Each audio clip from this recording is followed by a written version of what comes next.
Bienvenue sur ma chaîne YouTube. Nous sommes sur GIMP, la version 2.10.34. Et exceptionnellement, dans cette vidéo, je vais parcourir le guide, donc la doc officielle de GIMP, et notamment la rubrique cause commune de nos réponses. C'est toutes les fois où vous allez faire quelque chose qui normalement devrait réussir et ça plante pour une raison euh, qu'on va justement essayer de découvrir. Donc, il y a 16 dans le guide, donc on va illustrer ça à chaque fois. Alors, la première cause commune de nos réponses, alors il parle de sélection flottante. Alors, si vous avez, on va prendre, je vais faire fichier ouvrir, je vais chercher une photo, tiens, celui-là. Voilà, on a une image et la sélection flottante, pour rappel, c'est à chaque fois que vous prenez, par exemple, une partie d'une photo, vous faites édition copier ou contrôle X ou contrôle X ou contrôle C et vous faites contrôle V après. Et hop, vous avez une sélection flottante qui apparaît.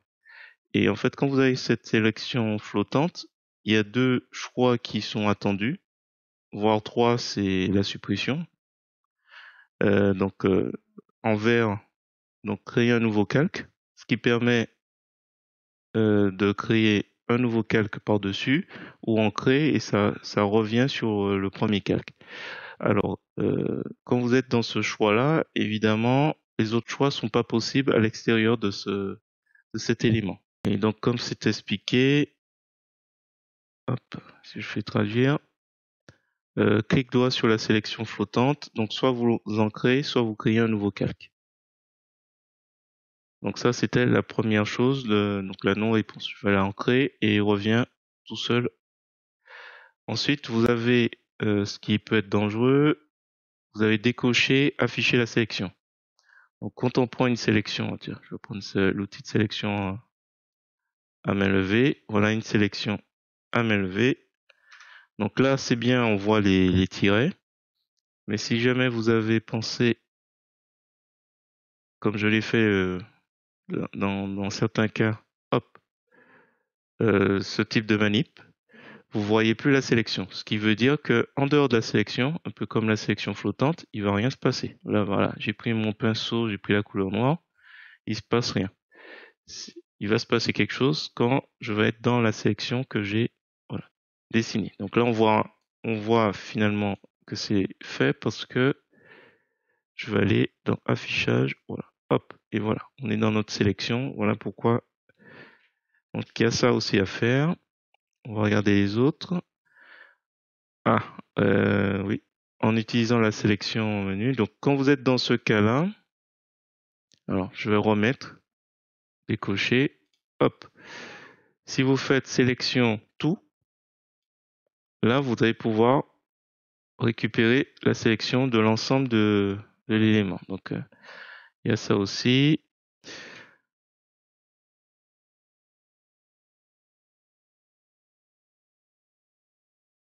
Alors, donc je réaffiche. Vous pouvez avoir aussi le cas où vous avez une sélection qui est tout petite.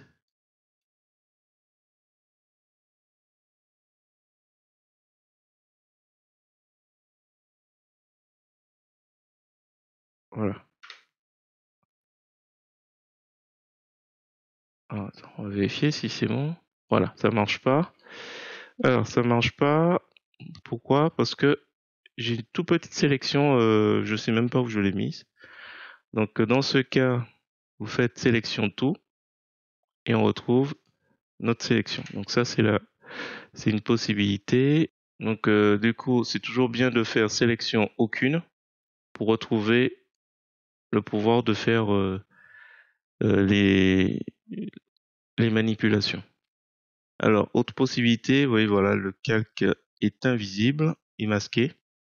On va dire qu'on a mis ici, je vais faire on va mettre un petit rectangle. Alors, je vais créer un nouveau calque. Je vais mettre rectangle blanc. Alors, on va le mettre ici. Hop, voilà. Et donc on a masqué ce calque par-dessus et on est dessus. Donc on se dit, tiens,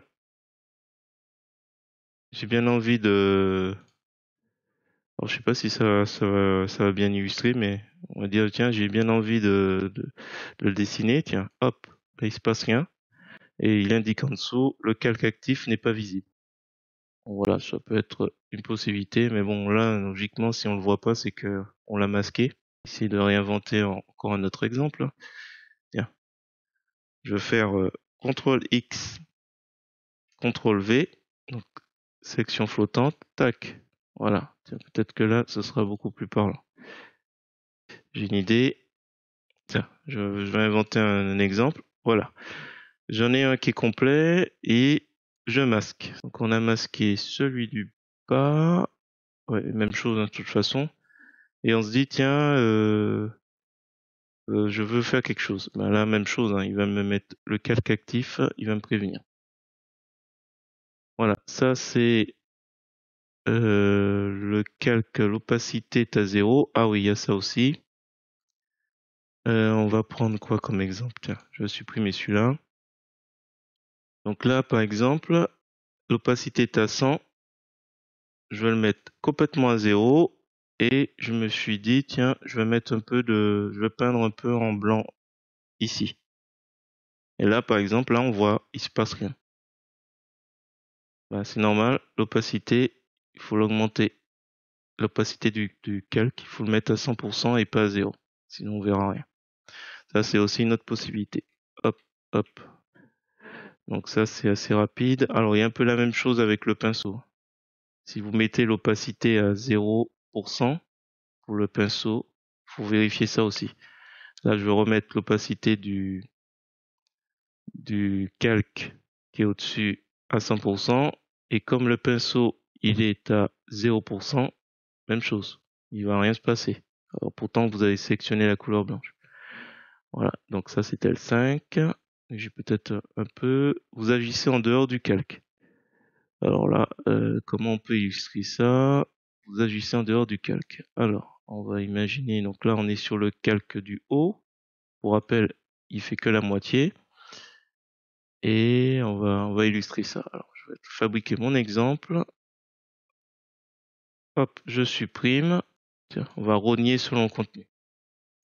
Voilà. Donc, autre élément à illustrer, affichage. Là, on voit les limites du bord du calque, mais si, même chose que tout à l'heure, on fait affichage, afficher les bords, hop, on fait disparaître.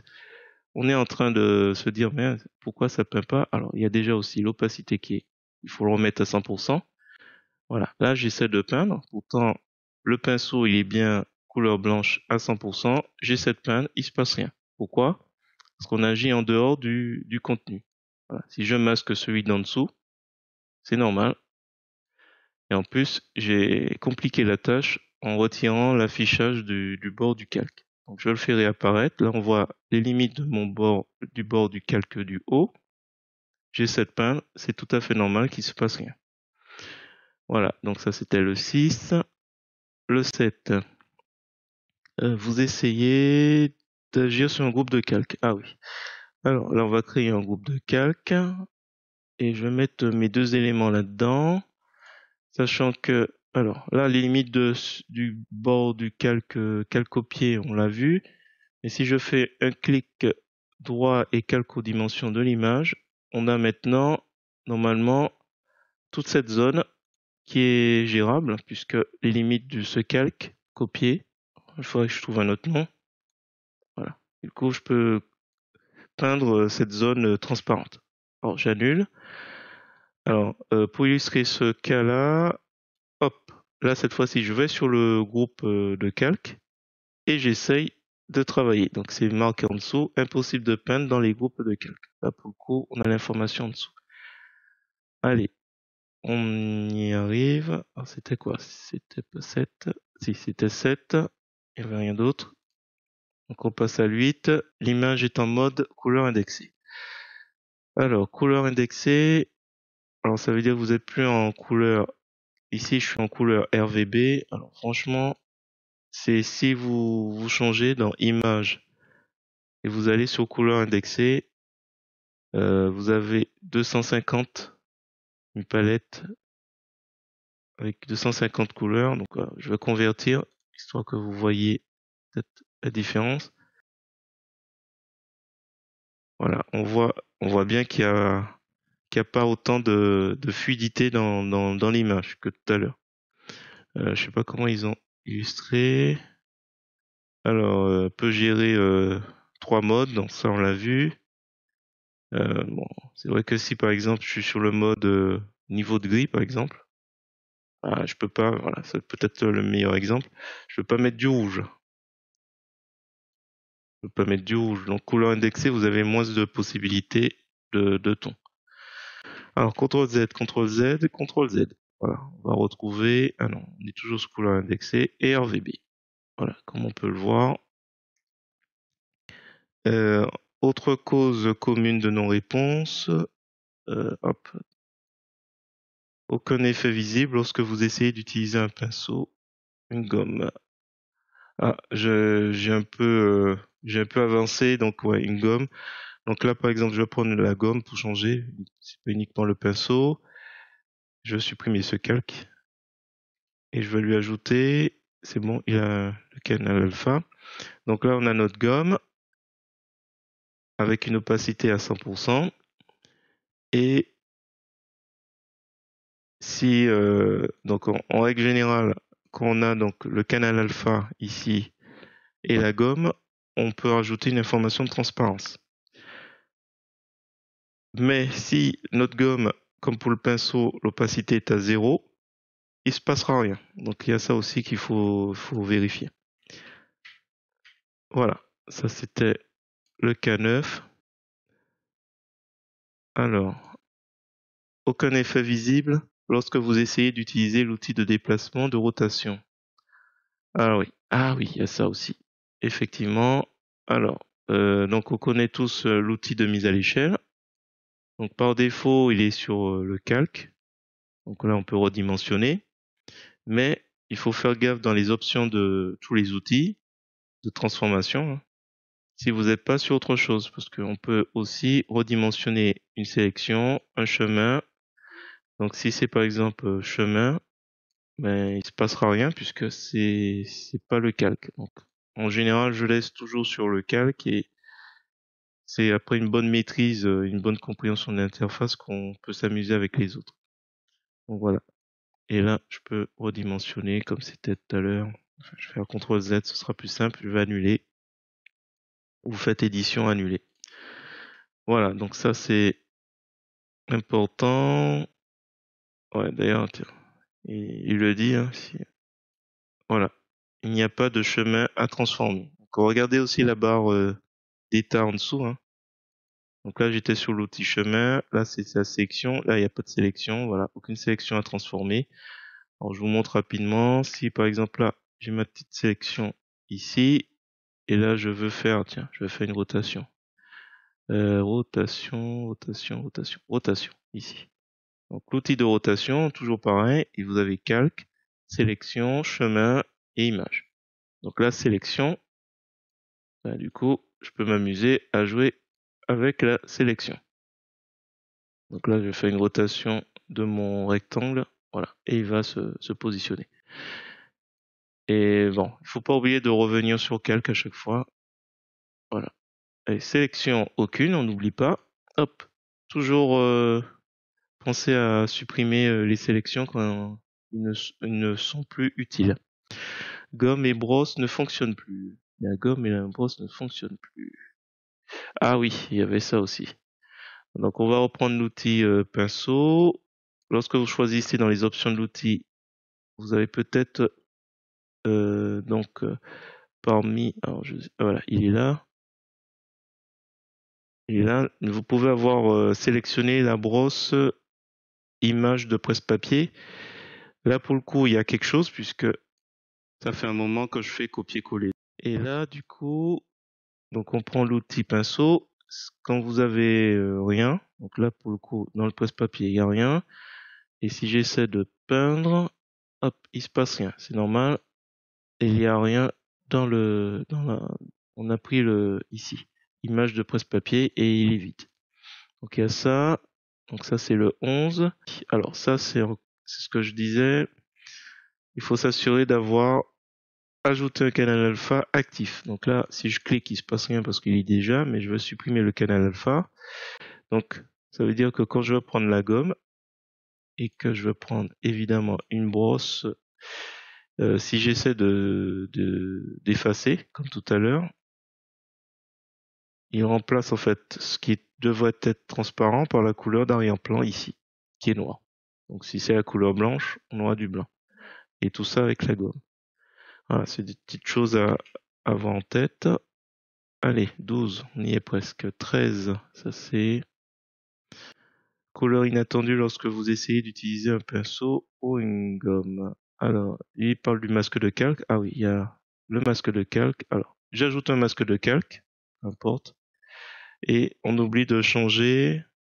Alors, on pensait être dessus, sur le calque normal, où on pouvait mettre notre... Je vais changer de couleur parce que ce sera... Voilà. Imaginons que je veux mettre un peu de rouge ici. Donc là, il n'y a pas de souci, on est bien sur le bon calque. Mais si on est sur le masque de calque, il se passe autre chose. Et on comprend pas, on se dit tiens, où est la couleur rouge? Mais en fait, c'est le masque de calque, il attend des nuances de noir, enfin, de noir et il attend la couleur noire ou la couleur blanche. Voilà. Et du coup, voilà pourquoi ça réagit. Donc il faut regarder s'il y a un masque de calque. Et j'ajouterai aussi, donc là je vais supprimer le masque de calque, j'ajouterai aussi qu'il faut faire attention dans les options de l'outil. Là on est sur normal, mais on peut peut-être être sur un autre. Alors on va prendre multiplier. Voilà, peut-être qu'on a une couleur qui sera différente parce qu'on a changé le mode dans l'outil pinceau. Soustraction, voilà.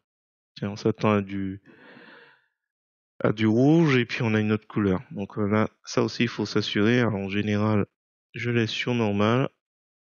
Je maîtrise pas trop les effets pour les pinceaux. Donc ça aussi il faut faire attention à ça. Ça c'est l'outil de recadrage laisse une zone vide après le laisse une zone vide. Après avoir recadré, le Canva utilise toujours l'ancienne taille. Alors, on va imaginer qu'on veuille recadrer cette image. Donc, on prend l'outil de découpage. Alors là, il est coché dans les options de l'outil. Hop, option d'outil, supprimer les pixels découpés. Et j'imagine que voilà, hop, je recadre. Et en fait, on voit que les limites de ce calque, il les passe, il est encore présent. C'est simplement que si on souhaite supprimer en dehors de la zone, découper les éléments contenus, il faut penser à cocher. Et comme ça, quand je vais cocher, alors c'est assez bon, c'est coché, hop, je recadre, on n'a plus ces éléments autour. Alors c'est intéressant quand on n'est pas sûr encore de ce qu'on souhaite garder, conserver. 15, on y est presque. Ah oui, on attend très longtemps qu'il y ait une réponse. Alors, si c'est pas un bug, ça peut être le feed qui prend du temps. Allez, on va faire un essai vite fait. Je vais mettre un exemple de filtre qui prend du temps. Étinceler. Voilà. Étinceler. Donc j'ai créé un nouveau calque. On va dans filtre, ombre et lumière, étinceler. Alors celui-là, il peut prendre un certain temps à agir par rapport à ce qu'on lui demande. Couleur de premier plan. Bon allez. Donc là, je valide. Et voilà. Bon là, il va assez vite, mais selon la taille, voilà, il peut prendre un certain temps. Donc il faudra regarder aussi si toujours dans la barre d'état, s'il n'y a pas quelque chose qui est en train de travailler en arrière-plan. Donc il y a ça. Ensuite, le dernier, 16. Désactivez-la sur ce qu'il faut vérifier si vous êtes bloqué. Donc barre d'état toujours. Option de l'outil. assurez-vous que les paramètres sont les valeurs attendues. Donc là, c'est ici, en dessous des outils. Le mode d'image, bon, normalement, une fois qu'on est dessus, on change pas en cours de route. Donc RVB. Et après, il y a quoi? La sélection, c'est les actives. Et la boîte de dialogue calque. Ouais, assurez-vous que le calque est correct. Voilà, et je crois que c'était le dernier. Il y en avait 16. Voilà. J'espère que ce petit tour d'horizon vous a plu. Si c'est le cas, n'hésitez pas à me le dire en commentaire. Donc c'est simplement la documentation, le guide utilisateur que j'ai pris de GIMP. Alors il est traduit à 86%. Il faudrait que je vois si je peux contribuer éventuellement. Après, ce qui se passe assez bien, c'est que voilà, c'est le point 2. Ce qui se passe assez bien quand c'est en anglais, il y a toujours la possibilité de faire un clic droit à la souris pour faire traduire. Et ça se traduit assez bien aussi. À voir.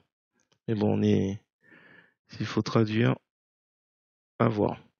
Donc, si vous avez apprécié ce petit tour d'horizon des différentes possibilités de blocage, je vous remercie de me dire en commentaire. N'hésitez pas également à vous abonner à ma chaîne pour voir d'autres contenus sur GIMP, LibreOffice ou Gmic. Et sur ce, je vous dis à bientôt.